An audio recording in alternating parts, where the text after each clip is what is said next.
Mackenzie Calloway, 28, never expected those words to come from her parents' mouths. The greatest gift for your sister's wedding is if you disappear from our family. 10 years later, as I watched my sister's perfect life crumble before her eyes, I realized the universe has a funny way of serving justice when you least expect it. Before I dive into my story of family betrayal and sweet karma, I'd love to know where you're watching from. Drop your location in the comments below and hit that subscribe button if you enjoy real family drama with unexpected twists. This journey through betrayal and justice might just be the most satisfying revenge story you'll hear this week. Now let's begin where it all started. Growing up in the affluent neighborhood of Lakeside Heights in Connecticut, my family portrayed the picture-perfect American dream. My father, Richard Calloway, was a respected cardiothoracic surgeon at Mercy General Hospital, while my mother, Evelyn, maintained her status as the neighborhood's social butterfly and charity organization chair. My younger sister, Amber, was the golden child homecoming queen, straight-A student, and captain of the cheerleading squad. Everything about her screamed perfection. Then there was me, Mackenzie Calloway, the family disappointment. Not that I was a terrible person or did anything particularly wrong. I simply didn't fit the mold my parents had crafted. Where Amber was outgoing and conventionally beautiful, with her flowing blonde hair and dazzling smile, I was introverted with dark brown hair that refused to be tamed. While she excelled at sports and social gatherings, I found solace in art and literature. My paintings hung in local galleries, and I had even published a collection of short stories by the age of 21 achievements that were merely acknowledged with polite nods at family dinners, while Amber's latest cheerleading trophy warranted a celebratory dinner at an upscale restaurant. Mackenzie, why can't you be more like your sister? Became the unofficial family motto. Every family photo was meticulously arranged, with Amber front and center, my parents beaming proudly beside her, while I was positioned slightly off to the side, as if my presence was tolerated rather than celebrated. The emotional distance grew wider with each passing year, and I learned to create my own happiness away from their conditional love. Despite everything, I maintained a close relationship with my grandfather, William Calloway. Unlike my parents, Grandpa Will saw value in my artistic pursuits and would spend hours in my makeshift studio watching me paint and sharing stories from his youth. "You remind me of my sister," he would often say. She had the same fire in her eyes, the same determination to create beauty in her own way. His validation was my lifeline in a household where I constantly felt like an outsider. When I graduated with honors from the Rhode Island School of Design, my parents attended the ceremony but spent the entire time talking about Amber's upcoming internship at a prestigious marketing firm. "Art is a lovely hobby, Mackenzie," my mother said during the celebration dinner, "but Amber is setting herself up for a real career." The comment stung, but I had grown accustomed to the subtle digs and disappointment. By 26, I had established myself as a respected illustrator for children's books and had a small but growing following for my original artwork. I had moved to a cozy apartment in Brooklyn, creating the space I needed from my family's constant judgment. The distance helped heal some wounds, and I made an effort to visit during holidays and important events, hoping that time and space might improve our strained relationship. It was during one of these visits for Thanksgiving in 2013 that Amber announced her engagement to Bradley Winchester, son of a prominent banking family with connections throughout New England. The Winchesters were old money, with a legacy that stretched back generations. My parents were ecstatic, seeing the union as the culmination of everything they had worked for social elevation through their perfect daughter. "We need to start planning immediately," my mother declared, already pulling out her phone to contact wedding planners before the pumpkin pie was served. "This will be the social event of the season."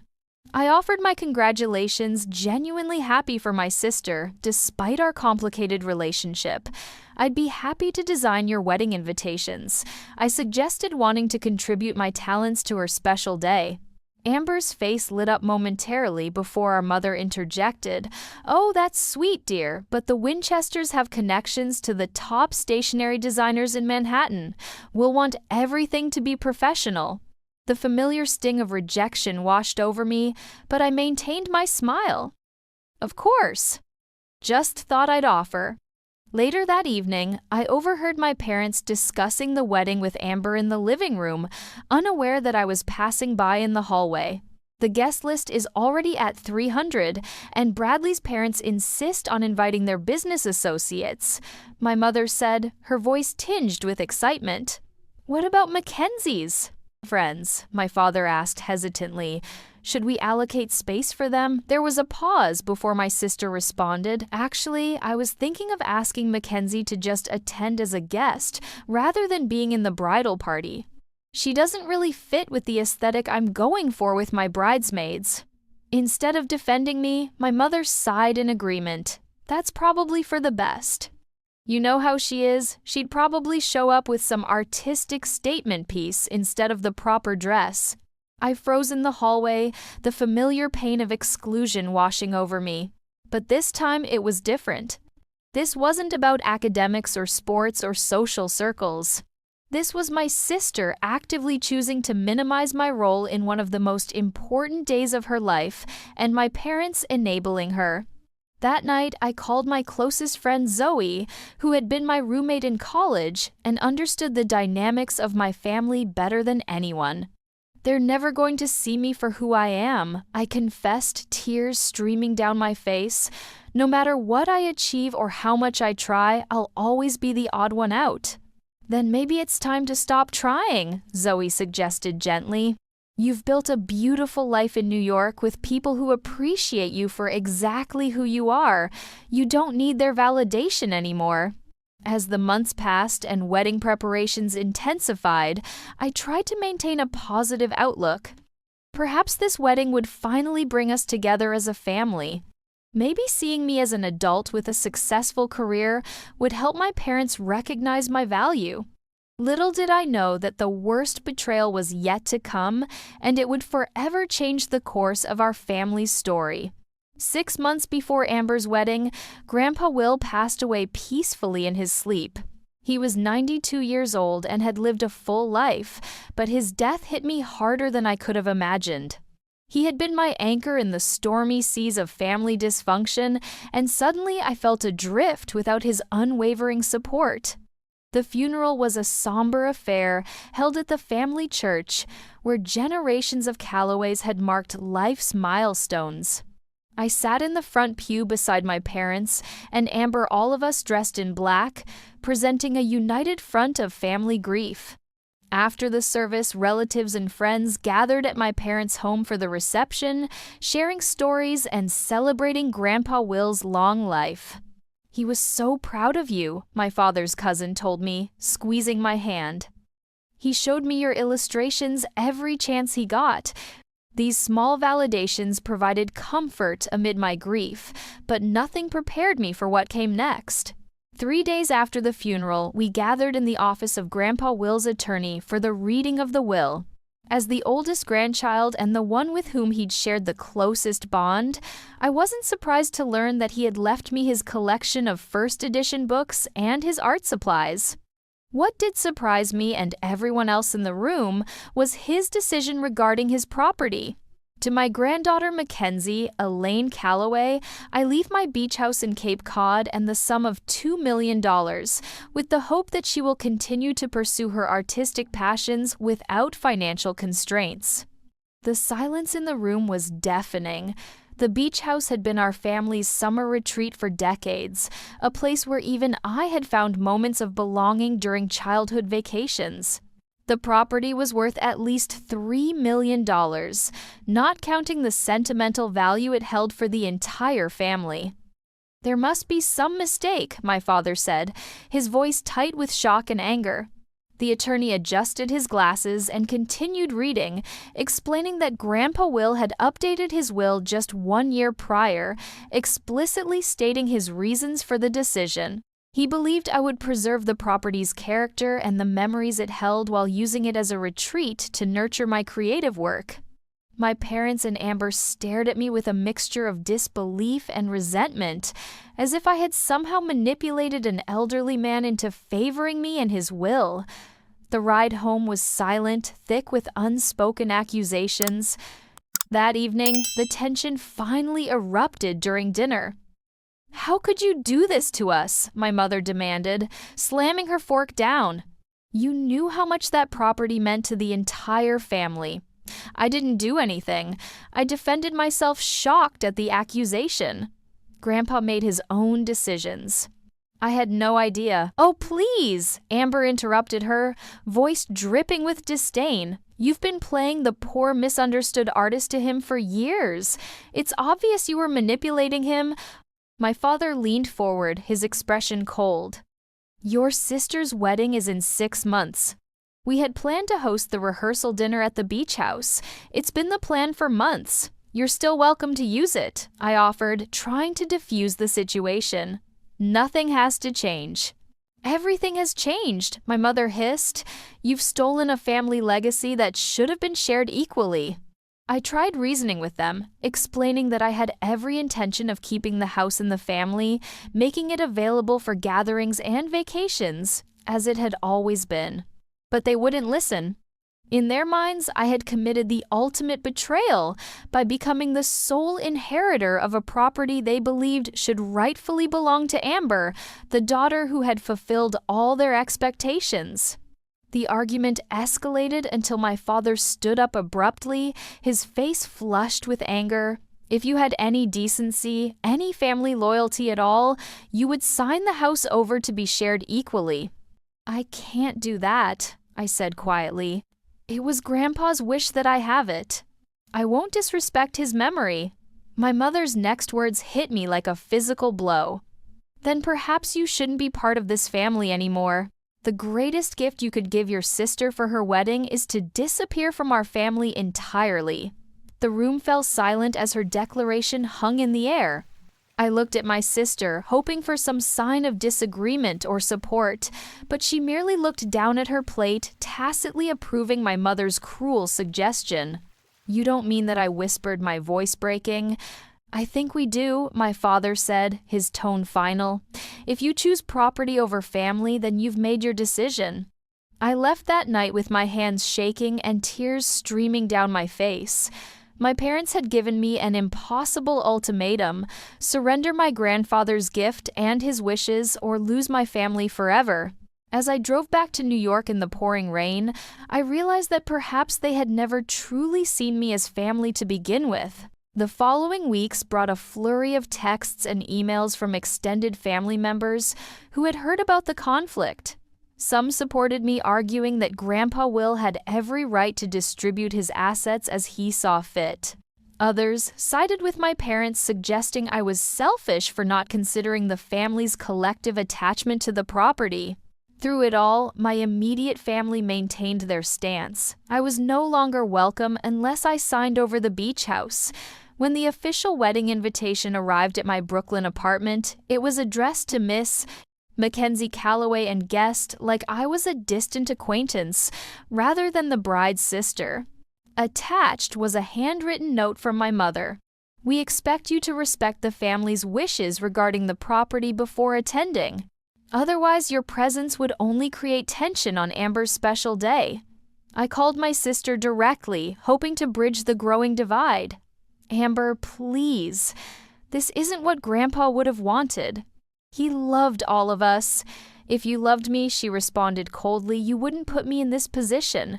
It's my wedding day, Mackenzie, the happiest day of my life. Why can't you just do this one thing for me after I've spent my entire life making our parents proud while you did whatever you wanted?" Her words revealed the resentment she had harbored all these years, not just for the inheritance, but for what she perceived as my freedom from expectations that she had shouldered alone. In her mind, this was just one more example of me getting special treatment while she played by the rules. The final breaking point came when I received a certified letter from my parents' attorney formally requesting that I sign over 50% ownership of the Cape Cod property to Amber as a wedding present and threatening legal probament off it. Action to contest the will if I refused. It was clear then that this wasn't just about a house. It was about control, about punishing me for being different, for being chosen by Grandpa Will when they had spent a lifetime choosing Amber. With a heavy heart, I made my decision. I would not attend the wedding of a sister who could not stand up for me, thrown by parents who would disown me over property. Instead, I would honor my grandfather's memory by using his gift as he intended as a sanctuary for creativity and independence. I sent a simple response to the attorney: I will not be contesting my grandfather's wishes. The property will remain as he intended. I also will not be attending the wedding under these conditions. Please extend my congratulations to the couple. That night, I sat alone in my apartment, surrounded by my grandfather's books and art supplies, feeling both liberated and devastated. I had lost my family, but perhaps I had finally found the courage to stop seeking approval from people who would never truly give it. The months following my family's ultimatum were the most challenging of my life. There were nights when I would wake up in cold sweats, plagued by dreams of empty dining tables and family photos with my face cut out. I questioned my decision constantly, wondering if I should have just given in to keep the peace to maintain some semblance of family connection. But with each passing day, I also felt a peculiar sense of liberation taking root. For the first time in my life, I was completely free from the weight of their expectations and disappointments. I didn't have to brace myself for subtle criticisms during holiday gatherings or prepare explanations for why my career choices were valid. I could simply be Mackenzie without apology or justification. On what would have been Amber's wedding day, I didn't sit in a pew watching my sister walk down the aisle. Instead, I drove to Cape Cod and spent the weekend at Grandpa Will's beach house, now my beach house, with the windows open to the sea breeze, painting the sunset over the Atlantic while listening to his old jazz records. It was both an act of defiance and a ritual of healing. The property needed work.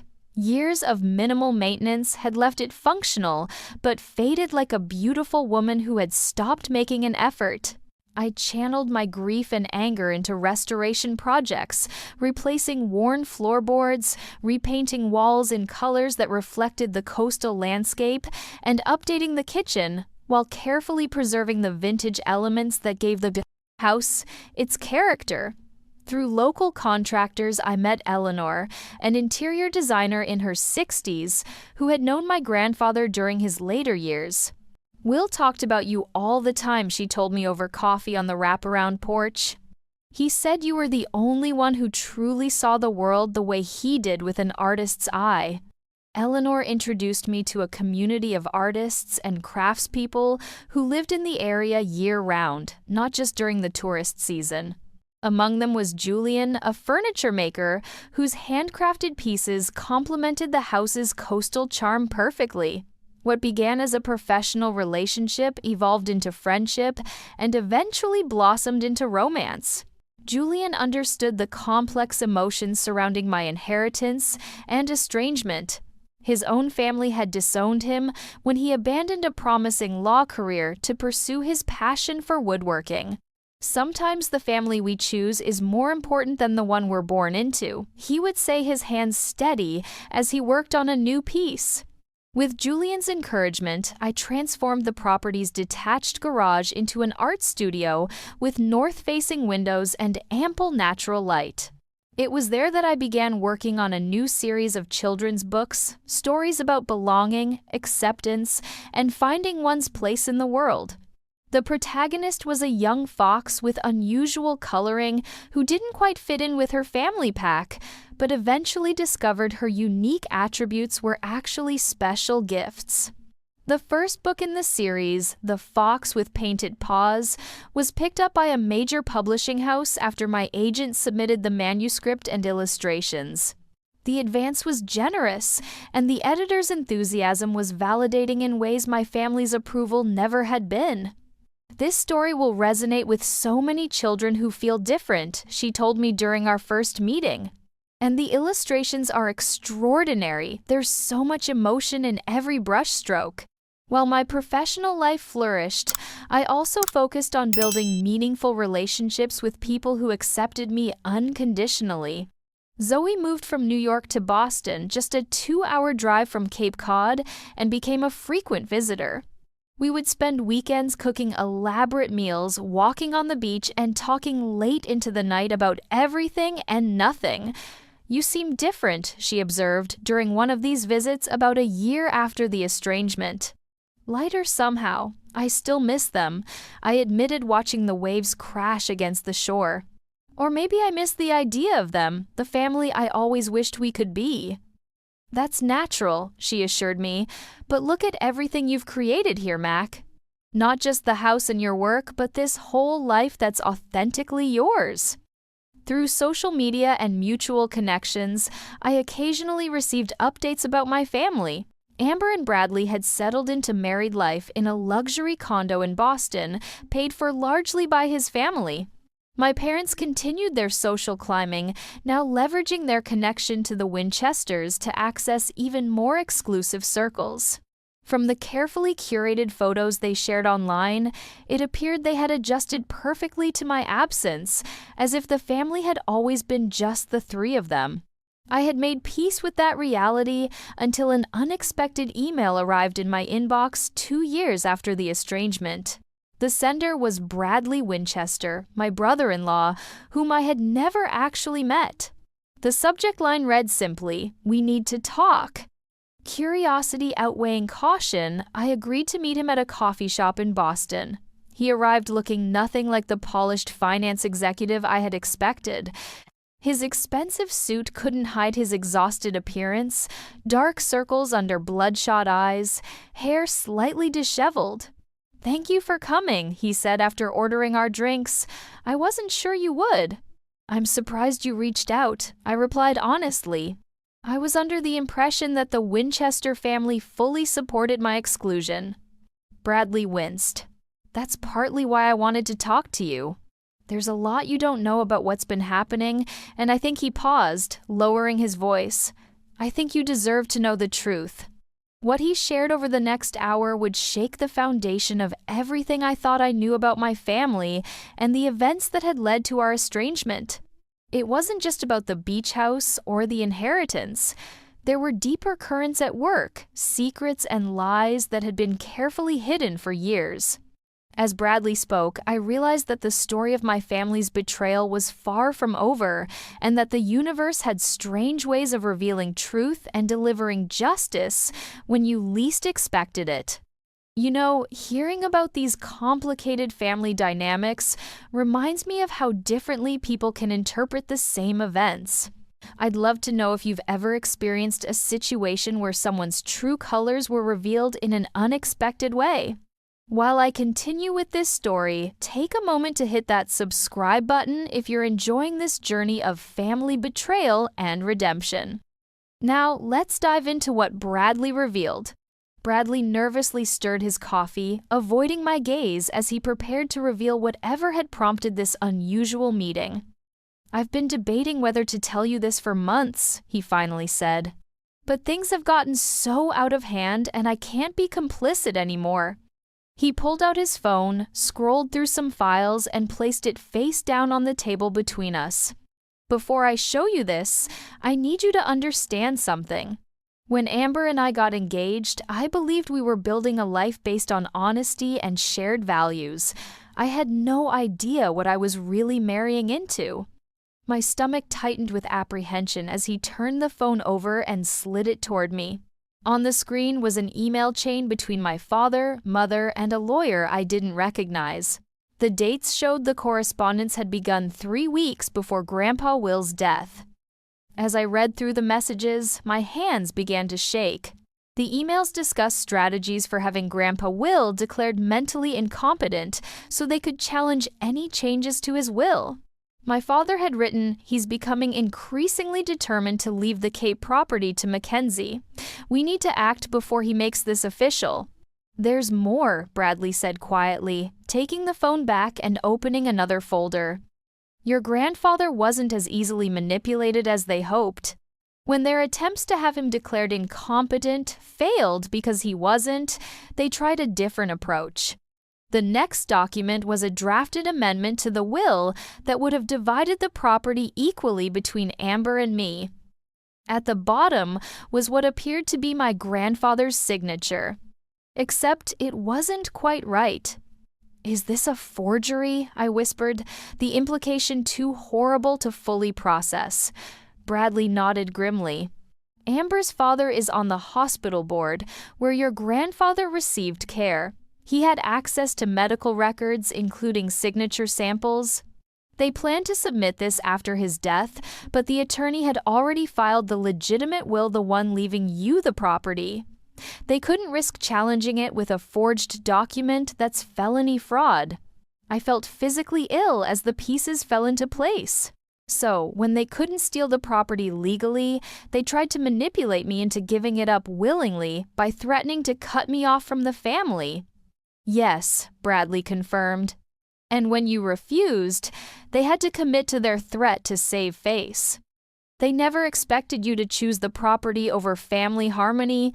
They thought you'd cave." "But why are you telling me this now?" I asked, trying to process this betrayal that went far deeper than I had ever imagined. "You're part of their family now." Bradley ran a hand through his hair, looking even more distressed.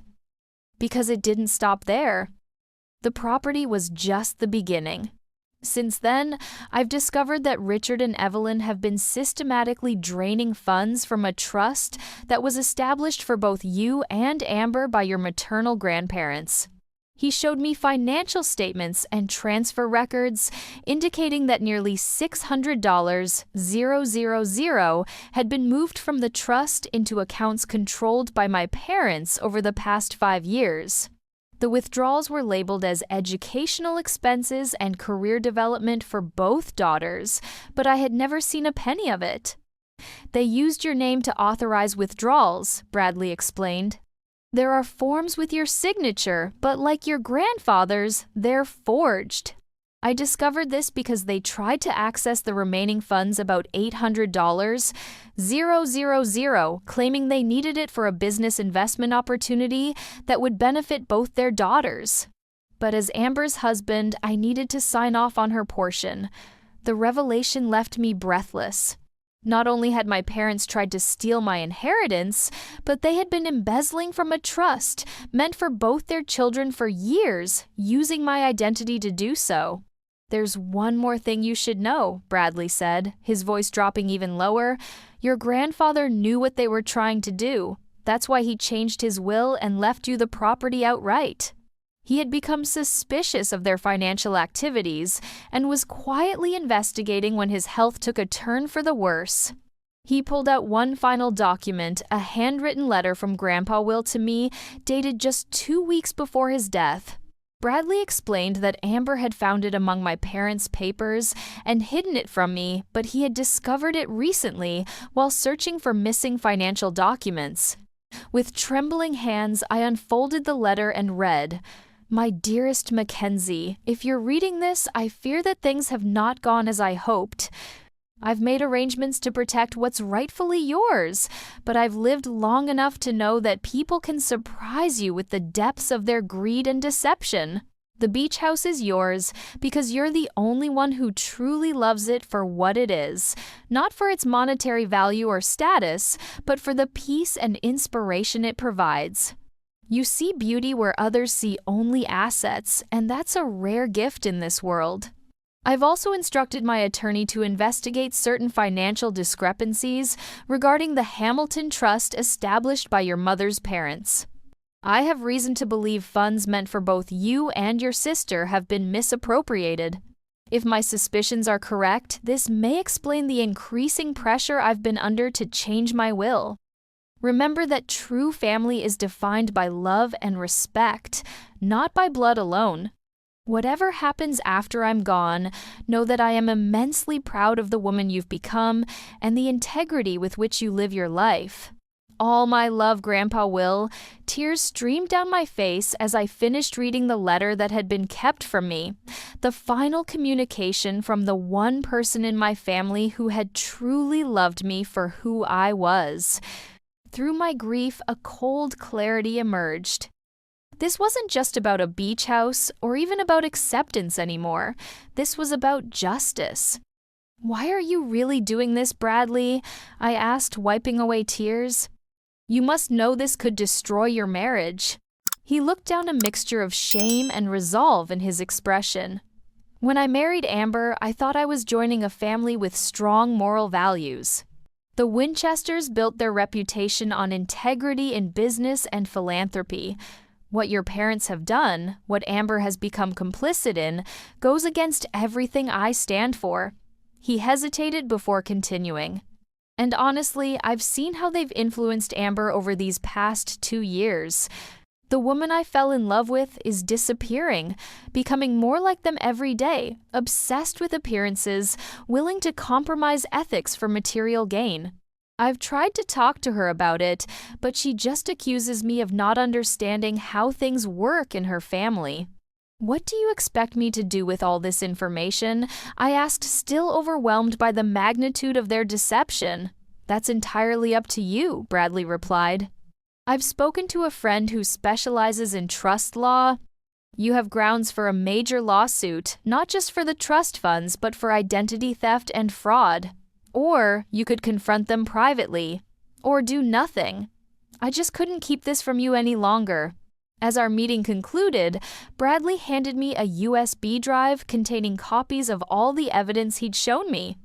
"Whatever you decide, you deserve to have all the facts." I spent the next week in a fog, alternating between rage, grief, and disbelief. I consulted with a lawyer who confirmed that I had a strong case against my parents for the trust fund embezzlement and forgery. The potential consequences were severe, not just financial restitution, but possible criminal charges that could destroy my father's medical career and my mother's social standing. The revelation had also forced me to reevaluate everything about my childhood and family dynamics. What I had perceived as merely favoring Amber might have been something far more calculated. Had they always seen me as someone they could exploit? Was their emotional neglect part of a long-term strategy to keep me desperate for approval and therefore easier to manipulate? After days of soul-searching and sleepless nights, I made my decision. I would not rush into legal action fueled by anger, nor would I allow their betrayal to go unanswered. Instead, I would approach this strategically, gathering more information and planning my response carefully. They had spent years orchestrating their deception. I would take the time needed to ensure justice was served properly. I reached out to the attorney who had handled my grandfather's will, sharing Bradley's revelations and asking for his insights. His response was measured but supportive.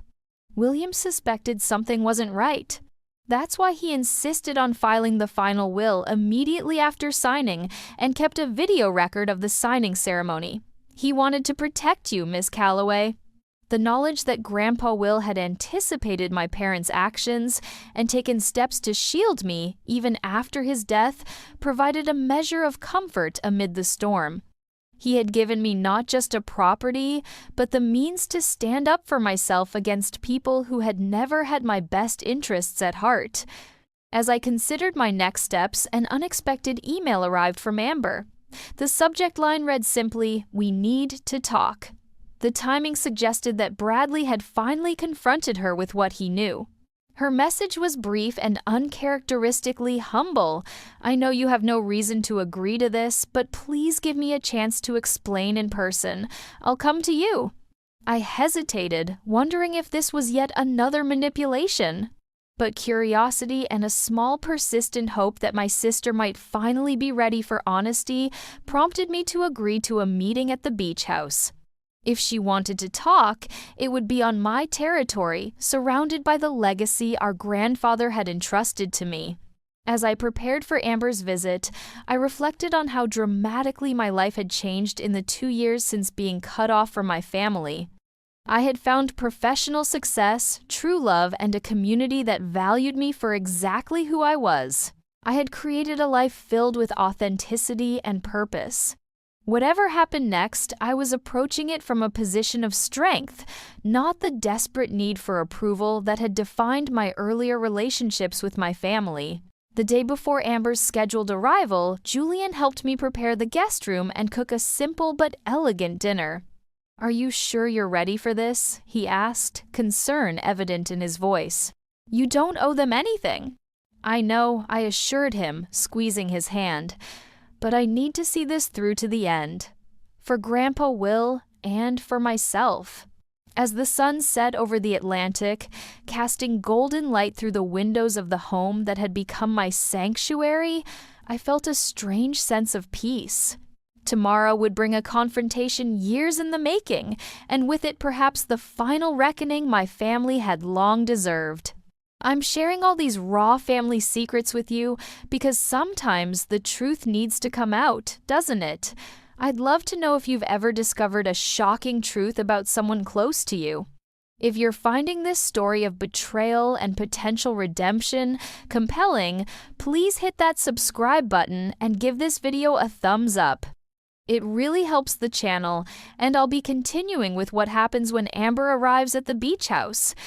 The following morning, I woke before dawn, too restless to sleep as the day of Amber's arrival approached. I made coffee and walked along the beach as the sun rose, trying to center myself for the conversation ahead. By the time I returned to the house, Julian had already left for his workshop, giving me the privacy I needed for this family confrontation. At precisely noon, a sleek black Audi pulled into the driveway. Amber emerged, looking both familiar and foreign to me. Her designer clothes and perfect hair were just as I remembered, but there was something different about her demeanor, a hesitancy that I had never associated with my confident younger sister. "This place looks amazing," she said, after an awkward greeting, her eyes taking in the renovations I had made to the property. "Grandpa would have loved what you've done with it." "Thank you," I replied, simply leading her to the sunroom overlooking the ocean. I had deliberately chosen this space for our conversation. It had been Grandpa Will's favorite room, where he would sit for hours, watching the waves and telling stories about our family's history. Once we were seated with tea between us, the pretense of casual small talk evaporated.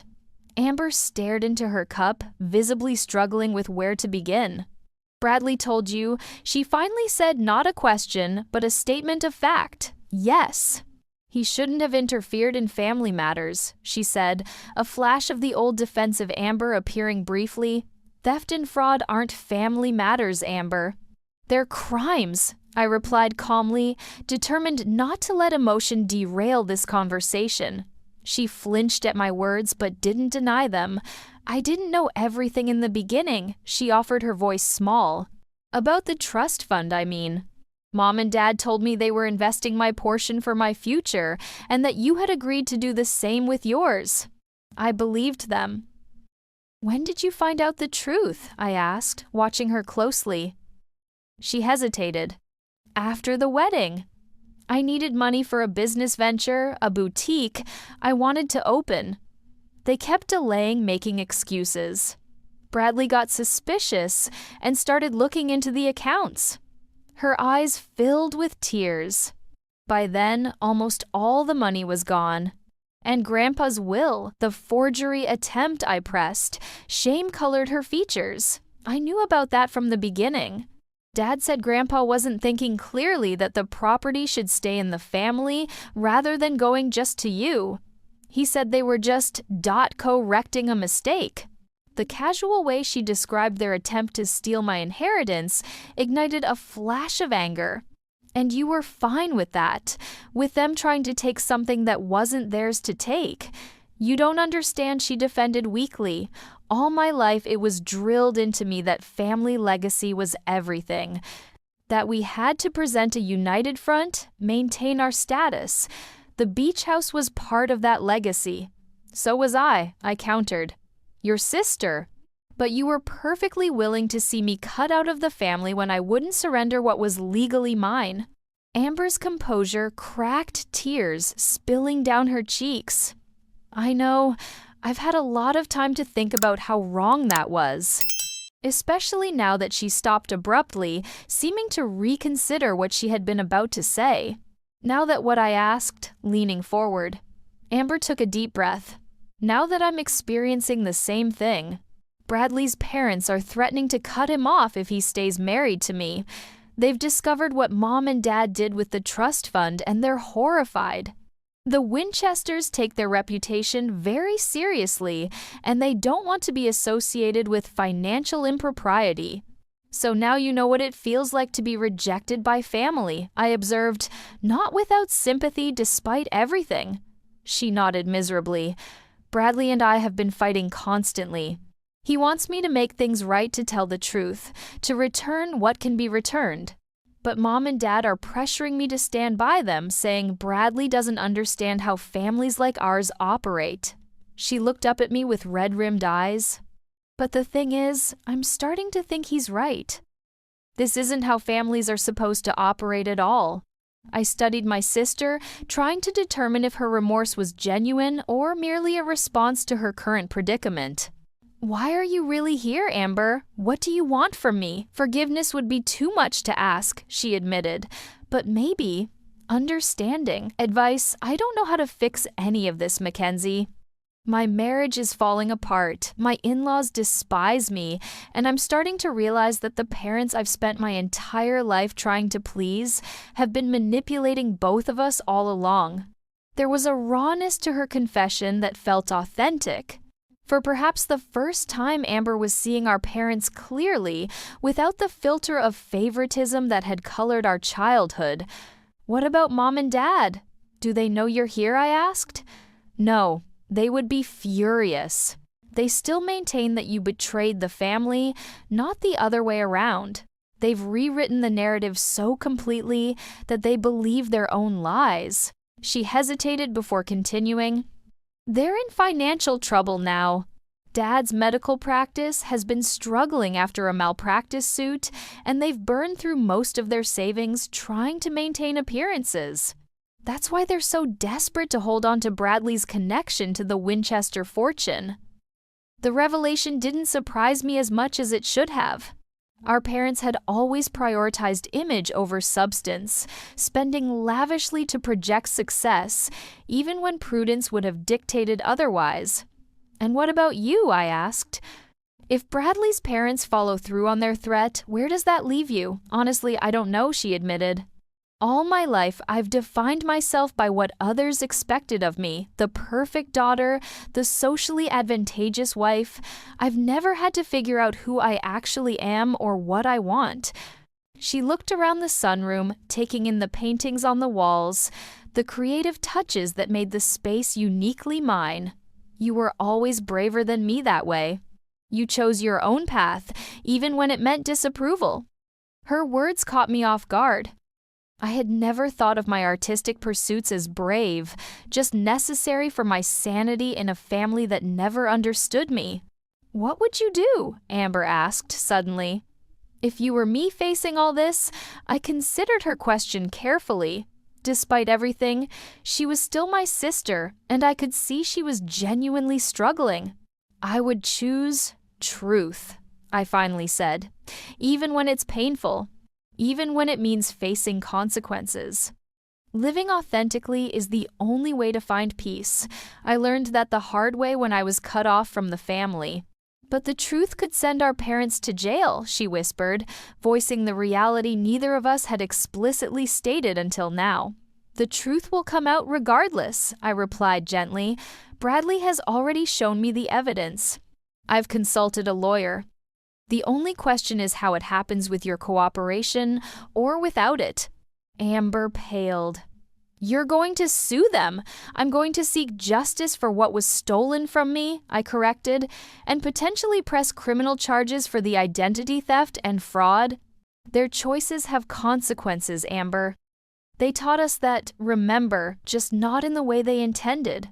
She was quiet for a long time, staring out at the ocean as if seeking answers in its vastness. "If I help you," she finally said, "if I tell everything I know about what they did, would you consider not pursuing criminal charges? For their sake, but also for mine. The scandal would destroy whatever chance I have left at rebuilding my life." It was a significant request asking me to forego full justice for the sake of family clemency. I can't promise that I said honestly, but I would take your cooperation into consideration. And I would ensure that any public statements made it clear that you came forward voluntarily. She nodded, accepting the limited assurance I could offer. "There's something else you should know," she said, reaching into her purse and pulling out a small, worn leather journal. This was Grandpa's. Dad took it after the funeral, but I found it when I was helping Mom clean out their home office last month. I think you should have it. I accepted the journal with reverent hands. "Thank you for this." "Bradley was right about one thing," Amber said quietly. "Grandpa Will saw you clearly. He understood who you really were in a way our parents never did, in a way I never did either until now." We spent the rest of the afternoon talking, really talking, perhaps for the first time in our adult lives.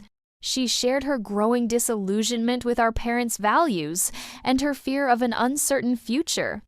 I told her about my life in Cape Cod, my relationship with Julian, and the children's books that had become my passion. There were moments of connection amid the painful reckonings, glimpses of what our relationship might have been without the toxic dynamics our parents had fostered. As evening approached, Amber prepared to leave. "I need to think about everything we've discussed," she said, "about what helping you would mean for everyone involved."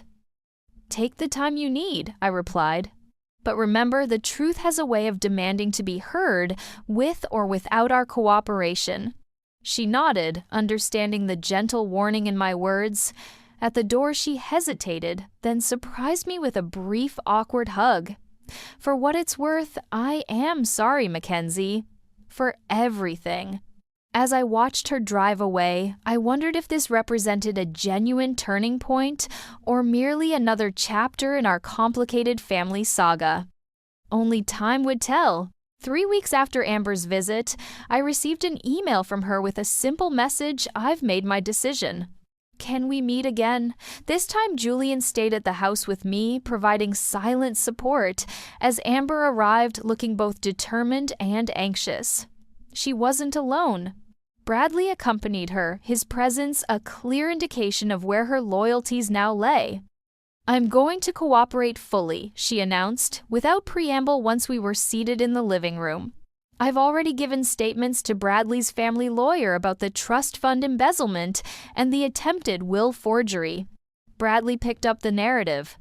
"My father has agreed to handle this discreetly through civil proceedings, rather than criminal charges, provided there's full financial restitution and transparency. The Winchesters don't want a public scandal any more than your parents do, but they're adamant about addressing the wrongdoing." "What made you decide?" I asked Amber, curious about her change of heart. "I found more evidence," she replied, her voice tight with suppressed emotion. "After I left here, I started looking through old financial documents at our parents' house. It's worse than we thought, Mackenzie. They've been systematically stealing from both of us since we were teenagers.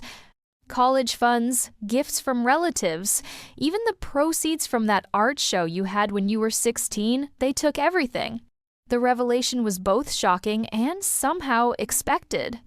It explained the constant financial pressure our parents claimed to be under despite my father's successful medical practice and my mother's family money. "But more than that," Amber continued, "I realized I couldn't build a life on lies anymore. Bradley helped me see that. The way our parents raised us, pitting us against each other using approval as currency, it wasn't normal or healthy. I don't want to be part of that system anymore." Over the next month, events unfolded with remarkable speed. Richard and Evelyn Calloway were confronted with the evidence of their financial crimes in a private meeting attended by lawyers representing the Winchester family, Amber, and myself. Faced with irrefutable proof and the threat of criminal prosecution, they agreed to a settlement that included full restitution of the embezzled trust funds, a signed confession of their actions, and their resignation from several prestigious community boards. The terms of the agreement included a confidentiality clause that prevented public disclosure of the specific details, preserving the family's reputation while still ensuring justice was served. For my parents, the financial penalties and social consequences were devastating. They were forced to sell their luxurious home and move to a modest condominium, adjusting to a significantly reduced lifestyle. More painful for them than the financial repercussions was the complete shift in family dynamics. Amber, once their golden child and greatest success story, had turned against them to stand with the daughter they had discarded. The betrayal in their eyes was unforgivable. "They've disowned me now too," Amber told me, during one of our increasingly frequent phone calls. "Isn't it ironic? They spent years threatening you with exclusion from the family, and now they're doing the same to me for telling the truth. How are you handling it?" I asked, concerned about her emotional well-being despite our complicated history. "Better than I expected," she admitted. "It hurts, but there's relief too. I don't have to pretend anymore or meet impossible standards. Bradley and I are in counseling working through everything. His parents have been surprisingly supportive since I came forward. My own process of healing took a different path. With the legal battle resolved and financial justice secured, I focused on emotional closure. Grandpa Will's journal, which Amber had returned to me, became instrumental in this journey. His entries spanning the last 5 years of his life revealed his growing awareness of my parents' manipulations and his quiet determination to protect both his granddaughters in whatever ways he could. One entry dated 6 months before his death was particularly poignant. "I worry for my girls, each in different ways. Mackenzie has the strength to forge her own path, but carries wounds from years of being treated as less than. Amber has been shaped into what her parents wanted, and I fear she doesn't know herself at all beneath the perfect exterior they've crafted. My greatest regret is not intervening more forcefully years ago when I first saw the unhealthy patterns emerging. Perhaps my final act can be to ensure that at least one of them has the resources to live authentically without financial dependence that can be weaponized against her." His words confirmed what I had always sensed, but couldn't articulate that his decision to leave me the beach house wasn't just about appreciation for my artistic sensibilities, but a deliberate attempt to give me financial independence from parents who used money as a control mechanism. As summer approached, bringing with it the anniversary of my estrangement from the family, I made a decision that surprised even me. I invited Amber and Bradley to spend a weekend at the beach house, a tentative step toward rebuilding a sibling relationship without our parents' toxic influence. The visit was awkward at times, with years of resentment and misunderstanding not easily erased. But there were also moments of genuine connection, cooking together in the kitchen, walking along the beach at sunset, sharing stories about Grandpa Will that made us laugh and cry in equal measure. "I never really knew him," Amber confessed as we sat on the porch swing one evening. I saw him at family gatherings, but I was always so busy trying to be perfect for Mom and Dad that I never took the time to just be with him, to listen to his stories the way you did. He would have loved that, I told her. He always said there was more to you than what our parents allowed people to see. On their last night, Amber presented me with a small gift-wrapped package.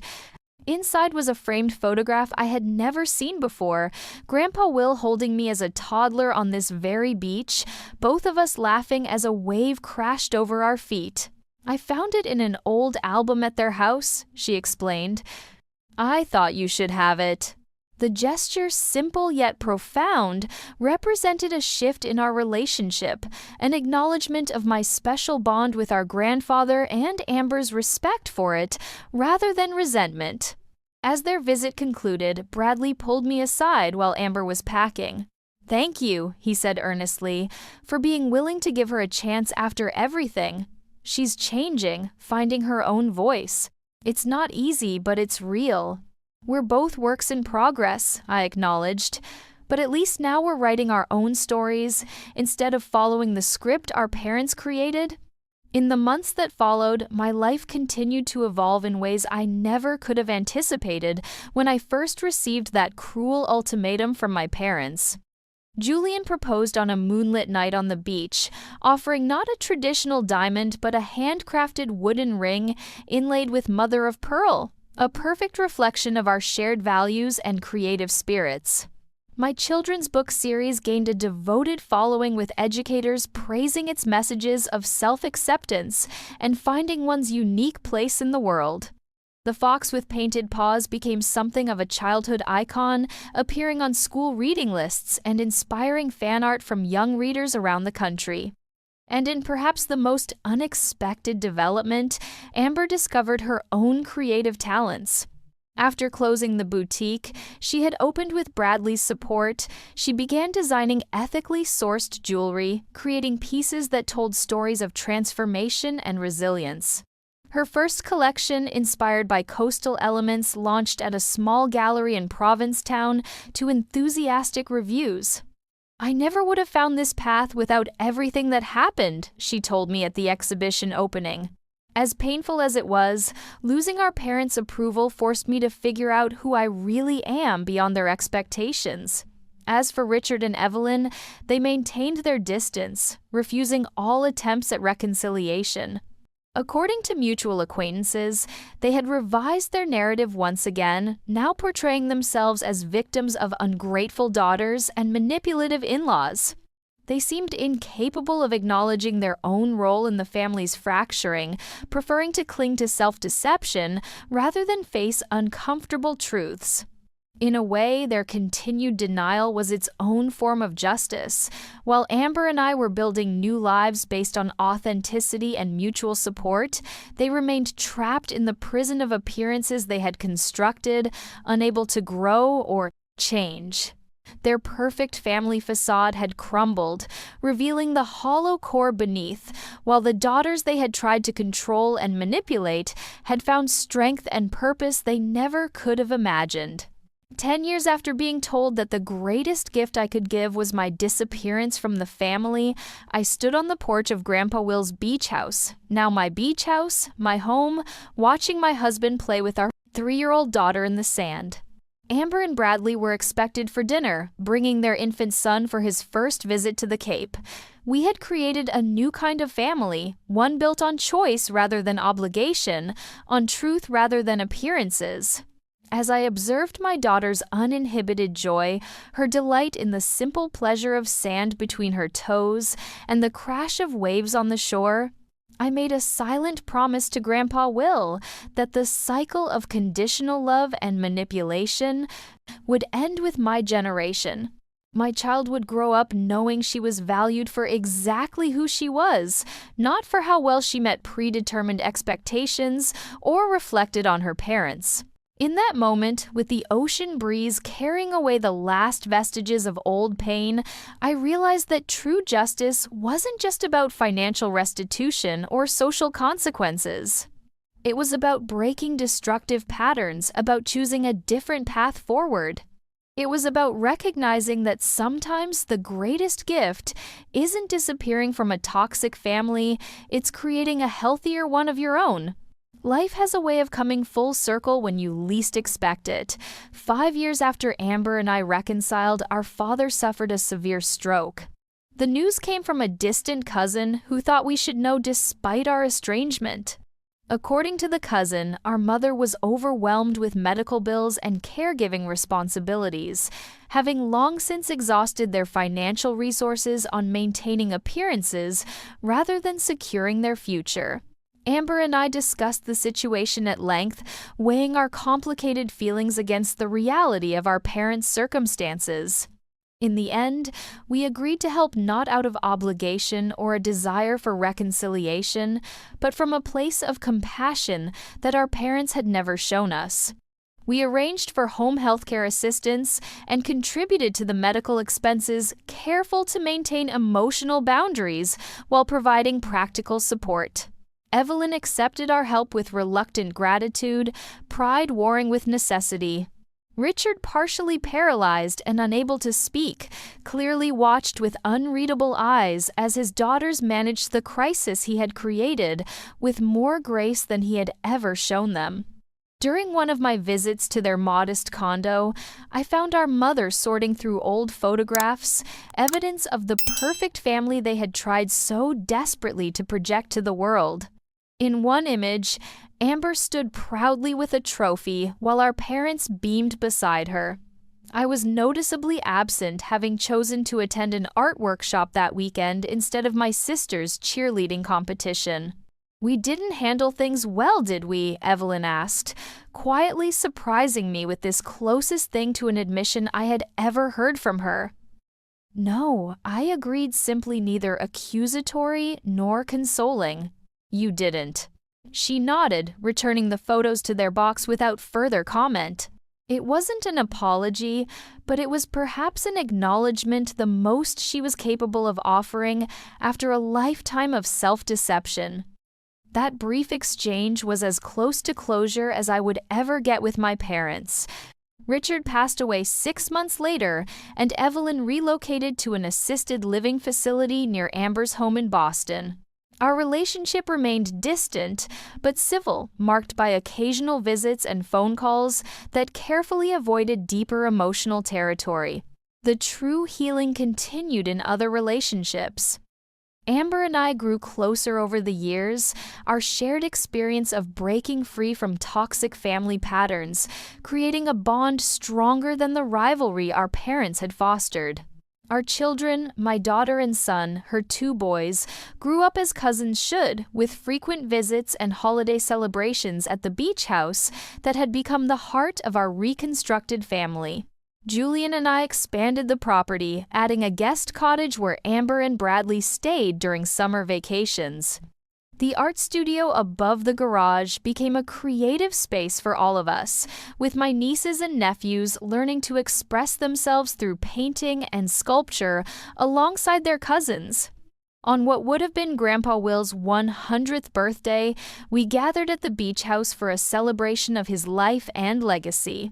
Friends, extended family, and neighbors joined us for a bonfire on the beach, sharing stories and memories of a man whose quiet integrity had ultimately shaped all our lives. As the sun set and the fire cast dancing shadows across familiar faces, I realized that the family we had created, this chosen family bound by love and respect rather than obligation, was the greatest form of justice. We had broken the cycle of conditional affection and manipulation that had damaged so many relationships in previous generations. My parents had once told me that my disappearance would be a gift to the family. In their narrow vision, they couldn't see that my refusal to disappear, my determination to stand firm in my truth and value, would ultimately lead to a stronger, healthier family than the facade they had worked so hard to maintain. True family, I had learned, isn't defined by who shares your DNA or who appears beside you in carefully staged photographs. It's defined by who stands with you through life's challenges, who celebrates your authentic self, who helps you become the best version of yourself, rather than molding you into someone else's expectations. As I watched my daughter, an artist like me with her grandfather's thoughtful eyes, sketching the scene before her, I felt Grandpa Will's presence as surely as the sea breeze against my skin. His gift to me had never been just a beach house. It had been the courage to choose my own path, the wisdom to recognize true family when I found it, and the strength to create something beautiful from the broken pieces of the past. And that perhaps was the most unexpected twist of all in this family story, that from rejection and betrayal could come such profound healing and joy. The greatest revenge wasn't in seeing my parents face consequences for their actions, but in building a life so full of love and authenticity that their attempts to diminish me became irrelevant to the person I had become. In the end, the universe had indeed served justice in its own perfect way, not through punishment, but through transformation. And that made for a far better ending than I could have ever imagined when this journey began. You know, sharing this story has been quite the journey for me. I've learned that sometimes the family you build can be more meaningful than the one you're born into. I'd love to hear your thoughts on this. Have you ever had to create boundaries with family members for your own well-being? Has karma ever worked its magic in your life the way it did in mine? Please drop a comment below and let me know. If you found value in my family's story of betrayal and redemption, please hit that subscribe button and give this video a thumbs up. It truly means the world to me to connect with others who might be going through similar experiences. Share this with someone who might need to hear that it's okay to choose your own path, even when family pressures you to do otherwise. Thank you so much for listening to my story. Remember, sometimes life's greatest challenges lead to our most beautiful transformations. I'll see you in the next video.